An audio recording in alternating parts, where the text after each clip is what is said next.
ফলতা উপনির্বাচনে ব্যাপক ব্যবধানে জয় পেল ভারতীয় জনতা পার্টি। পুনর্নির্বাচনের এই ফলাফল প্রকাশ্যে আসতেই রাজনৈতিক মহলে তুমুল আলোড়ন পড়েছে। ভোটের ফল প্রকাশের পর প্রধানমন্ত্রী নরেন্দ্র মোদী তার প্রতিক্রিয়ায় বলেন, গণতন্ত্র জয়ী হয়েছে, ভয় ভীতি ও সন্ত্রাস পরাজিত হয়েছে।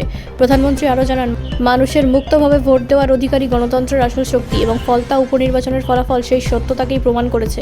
তিনি ভোটারদের সাহসিকতার প্রশংসা করে বলেন যে সমস্ত মানুষ সমস্ত বাধা উপেক্ষা করে ভোট দিয়েছেন, তাদের প্রতি কৃতজ্ঞতা জানাই। এই পুনর্নির্বাচন ঘিরে আগেই রাজনৈতিক উত্তেজনা তুঙ্গে ছিল। বিরোধীদের অভিযোগ ছিল পূর্ববর্তী ভোট গ্রহণে ব্যাপক অনিয়ম ও ভয়ভীতি প্রদর্শনের ঘটনা ঘটছে। সেই প্রেক্ষিতেই নির্বাচন কমিশন পুনর্ভোটের নির্দেশ দেয়। ফল ঘোষণার পর বিজেপি শিবিরে উচ্ছ্বাসের পরিবেশ দেখা যায়। দলের রাজ্য নেতৃত্ব দাবি করেছে, এই জয় বাংলার পরিবর্তনের বার্তা বহন করেছে। অন্যদিকে শাসক দল এই ফলাফলকে গুরুত্ব না দিয়ে জানিয়েছেন, এটি একটি বিচ্ছিন্ন ফল এবং রাজ্যের সামগ্রিক রাজনৈতিক চিত্র এতে প্রভাবিত হবে না।